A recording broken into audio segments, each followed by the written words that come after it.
Hi everyone. To be honest, this is the, I don't know, maybe like fourth flight of my newly arrived KFRC KF700 J20 double brushless motors. So this time another flight, of course, but I think I don't want to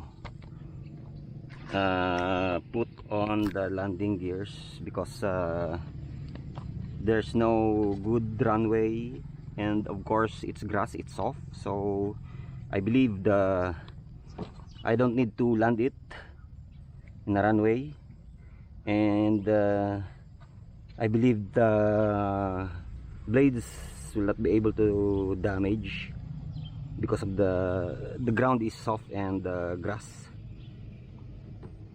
so it's not logical to, I think, to put on the landing gear, although you can use it to somehow protect the blade and the overall fuselage, the safety of the fuselage, but I think it will bring very minimal damage to almost no damage in my belief. So I choose not to put on the landing gears. So of course only the stabilizer fin, because this is very crucial for stabilization. So another review, because most of the time it does like death spiral. So if you are not careful, if you are not mindful of your like throttle, I think, so there's a chance to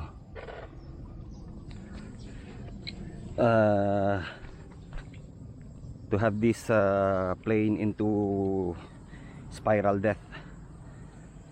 So you should be very mindful of your throttle, and of course your overall flying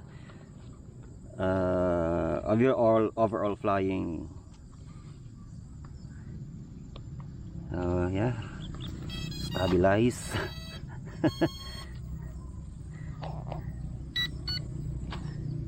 Okay, let's put it in a, I'm placing it in a flat surface for gyro calibration, so that of course you already know it, for the seasoned flyer, you already know the secret of why you should place the aircraft in a flat surface. It's already like a general rule. So no landing gear, another flight, of course, stabilize. And again, I would like to reiterate that there's no way you can turn off the stabilization.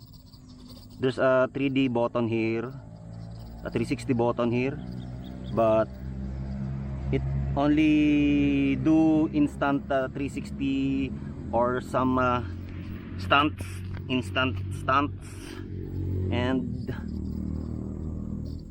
it go back to stabilize mode. Let's do this again. So KF700, a tiny one, a micro RC plane, J20 model. I think this is a Chinese aircraft, like Chinese answer to F-22 stealth fighter. Okay. Two brushless motors working as a like rudder already. Yeah, nice. Nice, low flyer, smooth. You can fly it slow, you can fly it fast in a full throttle. First when you, yeah, now I understand.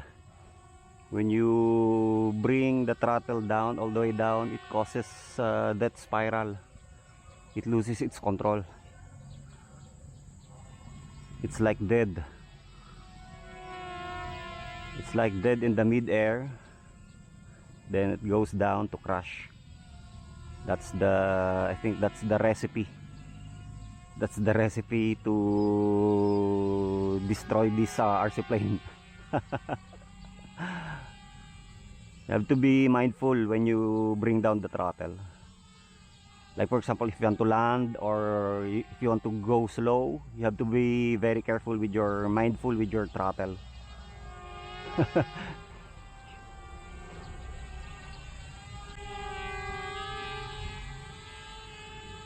You have to be very mindful with your throttle. I think the throttle is the culprit. You don't have to bring it that fast. Bring down, do not bring it down, that do not bring the throttle down that fast, because that's the result. You're going to, it's like you're going to kill the aircraft. It dies in the mid-air, and then it do the unwanted stuff like death spiral.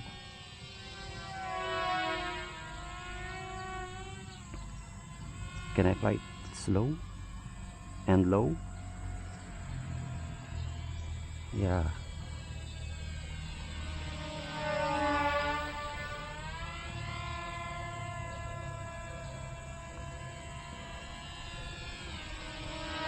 You can use the rudder if you want to have a sharp turn, because the motor also serve as a rudder. That's why it is a twin motor, because you can use it as a rudder as well. If you want a sharp turn, yan, you can use it.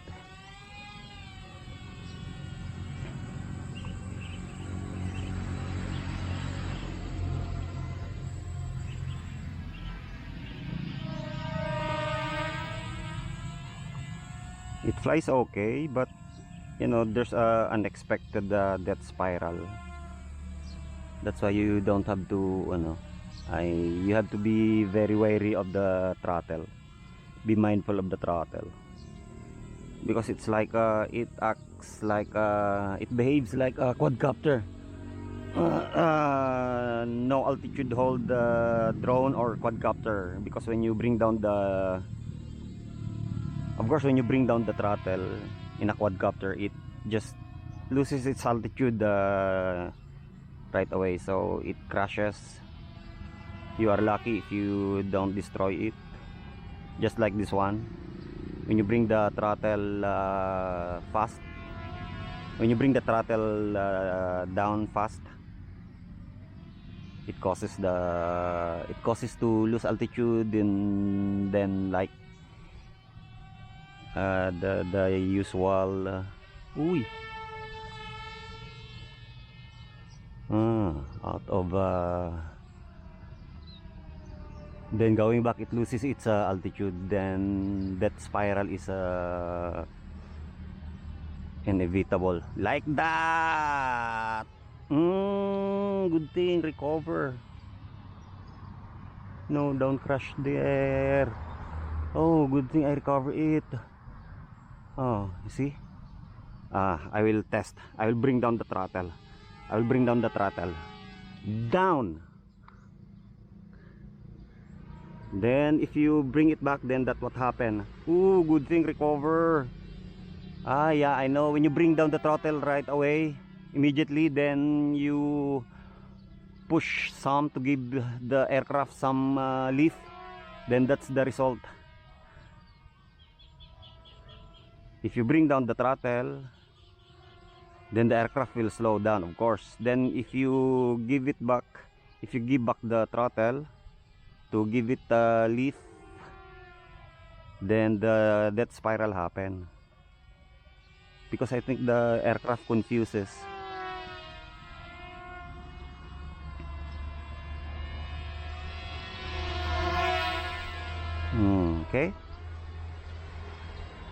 Okay, so I will land, because I want to try to explain to the best of my like that. So like this, I think I already got the situation. Okay, so while the aircraft is traveling, of course in the mid-air, then you bring down the throttle all the way down. Of course it loses its altitude, then it go down like this slowly. Then when you bring up the throttle, I think what happened is the aircraft get confused. So it cannot balance itself. I think the stabilization got confused. So what happened is that the elevator don't know what to do, so it just loses its altitude and do the death spiral. So that's what exactly happening when you do the throttle down right away, then give up and give some throttle back. It loses its altitude and spiral death, then eventually crashes. You are lucky if you recover it. Okay, so that's the tip. So be mindful of the throttle when you bring down the throttle. Be mindful and expect the death spiral. So you should be prepared to recover the aircraft by applying very little by little, apply little by little a throttle. Am I correct? So you have to give the aircraft throttle little by little, so that you can still be able to recover the flight or the aircraft. So I think that's the secret of death spiral. Anyway, that's it. Another test flight.